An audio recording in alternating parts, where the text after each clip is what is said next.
Let's take one more time at our top 8. We've got jez2718 on Soldiers versus Kroge on Praxis. So let's head down to the action for the finals.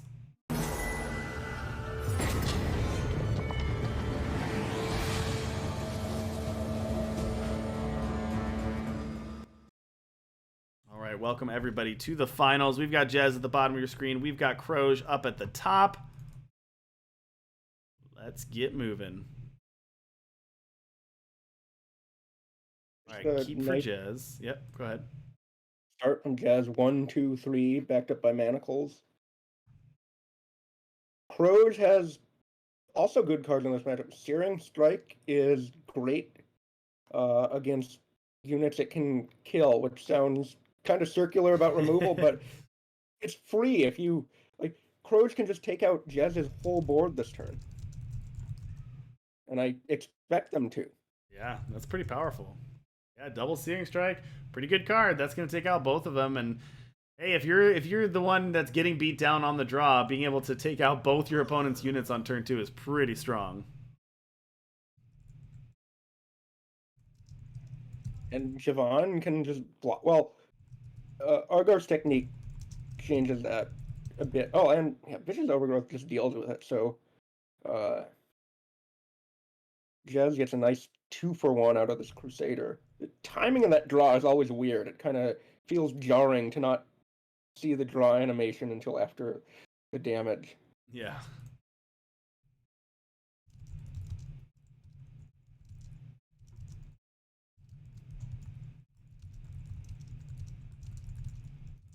Oh, interesting. Wow, that's kind of an aggressive use of that tactic, although it makes sense when you have a Manacles and a Rune in hand. You just want one more threat, and technique's not going to stop removal from killing one of the units unless it's a Conflagrate from a den, so you can't just keep holding it up. And if you want to beat an aggro start, triple searing is a good way to do it. Thank you, Yef23, and the original Gajwando. Thank you so much for the follow. Much appreciate the support, everyone. I mean, Kroge had really good disruption here, right? You had Searing Strike, good unit, Searing Strike into Shoal Custodian. Like, that's a great way to keep Jez's board clear and just stop the Huru deck from trying to snowball and just get too far behind. It's kind of like the best anti-aggro hand you can get. That bounce is kind of interesting because it'll reset the stealth.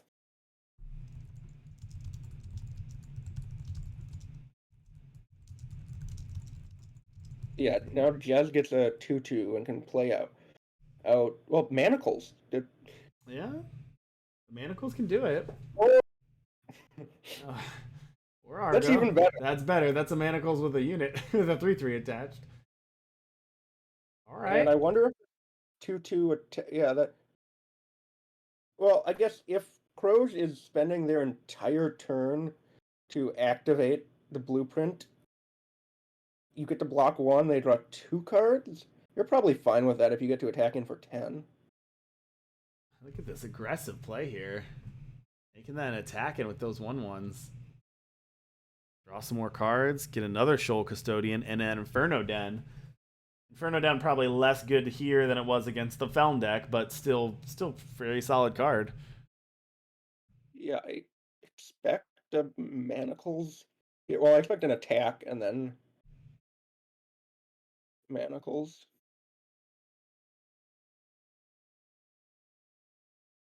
I'm gonna go with the Hidden Crusader, actually.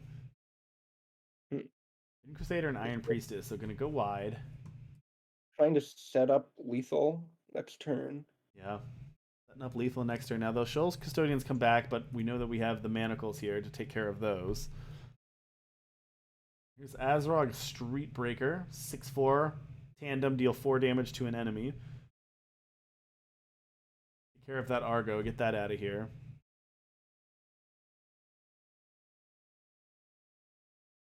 Gonna put Jez down to 12. How many of these games have just been like punch in the face after punch in the face by both players? And then a Valise for the draw. Wow. See the Valise here. Valispra's technique is a lot of damage. Are all three of these Yeah, soldiers? Yes. and then the priestess has valor. True.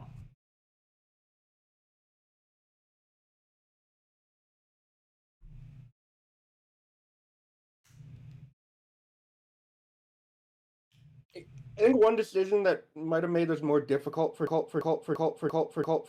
Jez than it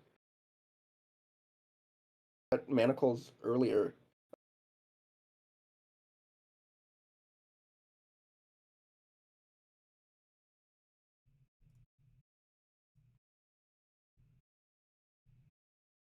Yeah, that is true. Now Jez is a little bit more in danger here of dying on the crackback. Yeah, we're going to see this Argos technique. That lifesteal will help.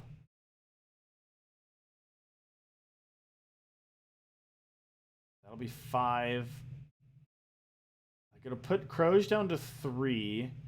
Put Jez back up to 17. I think that may have been enough where Jez is not in danger of lethal here, but you never know. With things like Inferno Den, another Shoal Custodian, Pyrotech, a lot of damage coming through.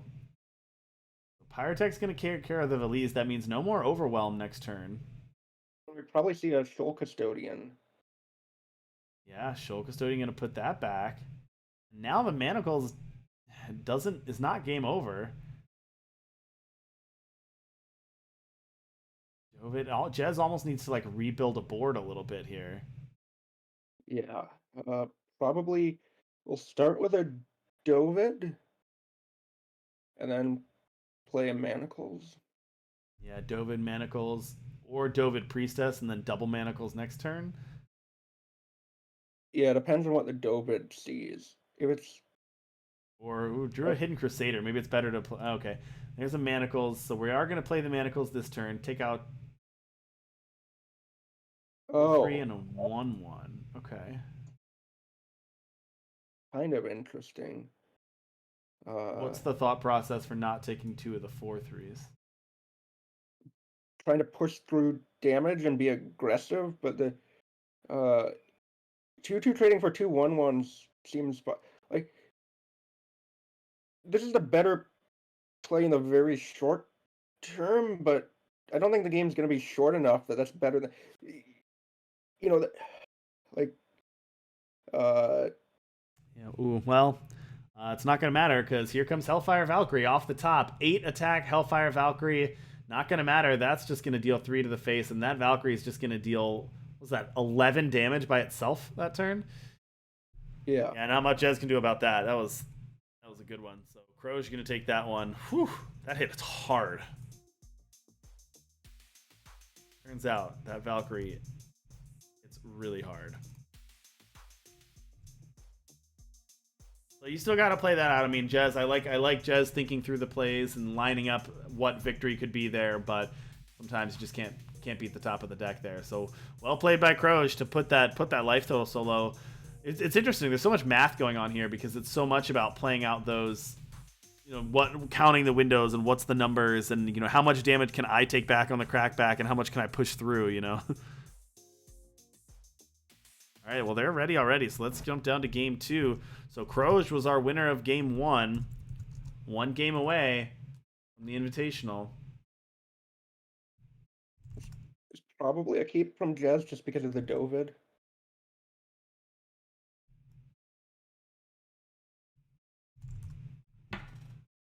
Yeah, I mean, turn 2 Dovid, Manacles, Vilis, those are 3 of your best cards in your deck. I kind of wish you had more early action, if this Dovid gets dealt with, but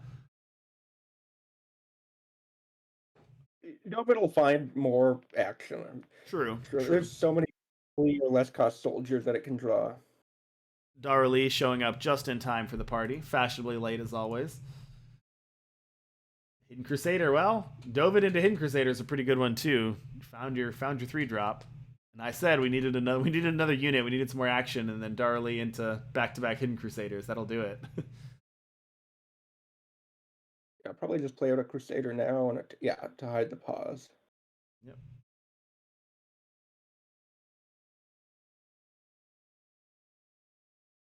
Right. Kroge looking at a hand of Hellfire Valkyrie, 2 copies of Inferno Den, Logistics Expert.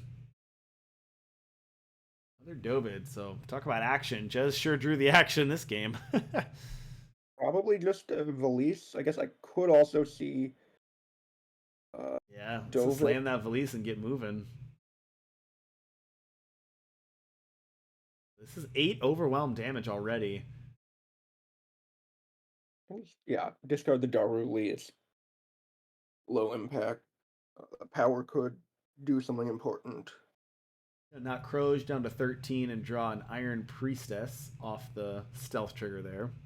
Another copy of Azrog Streetbreaker. 0/1s are not very good at triggering tandem. No, they're not. All right, start with the Hellfire Valkyrie. Keeping that Hellfire Valkyrie back. Oh, I'm sorry, it doesn't have charge. I'm sorry. Jez probably just plays Manacles here and is pretty happy about it. Yeah. Manacles, the 4/4 and the 2/2.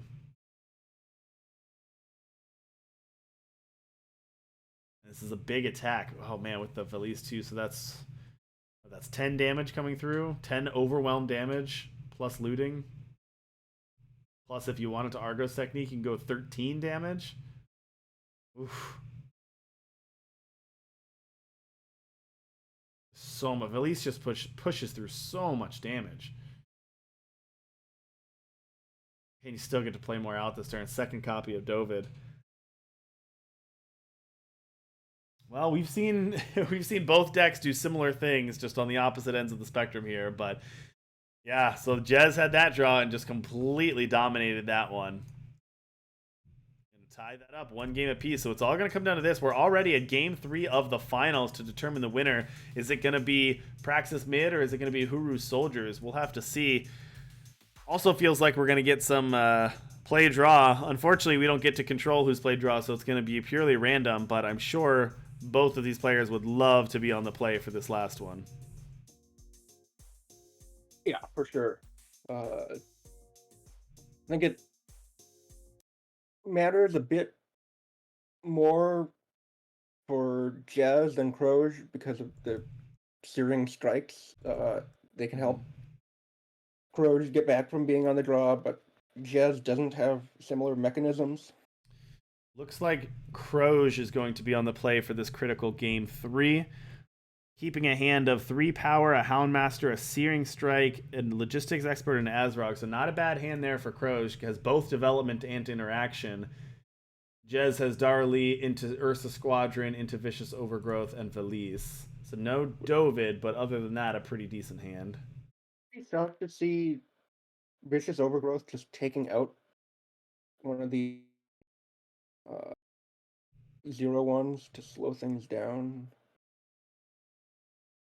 Yeah.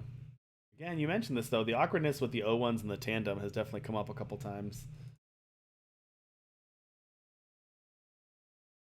Gonna use the Vicious Overgrowth, but this time it's actually on the Houndmaster.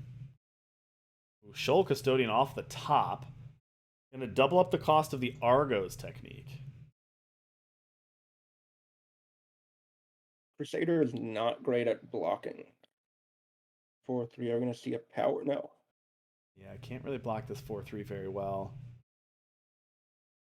Followed up with Houndmaster. So next turn, if Kroge is able to attack, can suicide in this Houndmaster for a Hound. Well, it might not be suiciding it in if Kroge draws a power and gets to play as Rod. Good call. Yeah, that's true. If they drew an undepleted power, playing that Azrog would allow them to get rid of the stealth unit. Jez probably starts by attacking here with a Crusader, a draw. Oh, interesting.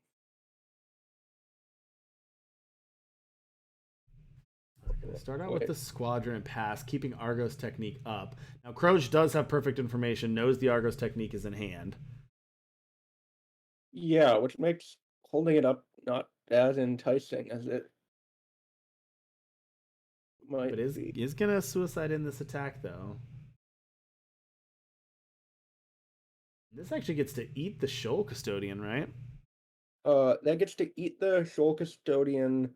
It also gets to double block the Hound, or yeah, or Or yeah, you can eat the Houndmaster, sure. you can That's eat probably better. Stop the 4/4s from coming out. double block the Hound. Yeah.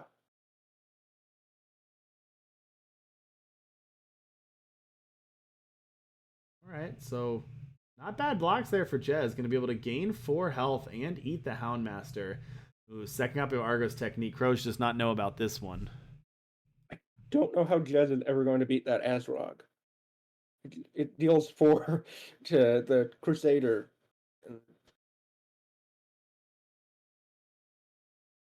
Yeah, that's true. The Azrog is going to be really good here, and Kroge had got the power from the elf here. All right, Azrog here, Streetbreaker. That's deal 4 when you tandem attack, and here comes that tandem attack. And without Argo's technique to protect anything, that's going to just kill a unit for free, knock Jez down to 16. And that 4 health is big. That dodges overgrowth.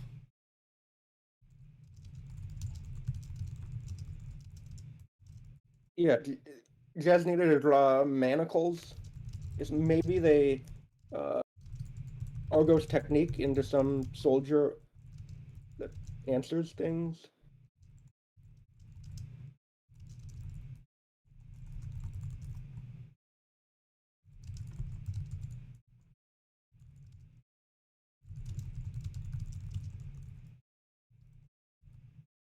Yeah, the Azrog and the 1/1 attack here. Azrog deals 4 to the Crusader. I guess you Technique to save it. technique to save it. Still... Okay, and you block the Azrog. Okay. Well, Jez down to nothing on board, nothing in hand. And then, yeah, the top 2 units of Kroge's deck have +4 in charge. And that's going to be a lot coming through. If there's any unit off the top. Okay, Manacles can slow Kroge down a little bit, but I'm worried about the top of the deck. I don't even know. Yeah, Jez can't really afford to. Oh, okay, that doesn't. Blueprint, Sigil. Okay. Can you do this once per turn? No, you can do this multiple times per turn? All right. Oh, there you go. Oh, wow. That's what he wanted to hit. There's a 7 attack Javan here. 9. That's going to put Jez all the way down to 5. Manacles can stun 2. It's not technically lethal. Oh, yeah. Charge Javon's buff themselves when they do. Okay, so Squadron can block. Let's see if there's a unit. How about an 8/3 Shoal Custodian with charge? That's a pretty good one, and that's going to be it. Kroge is going to take the finals 2-1, the champion of Summer Challenge number 2.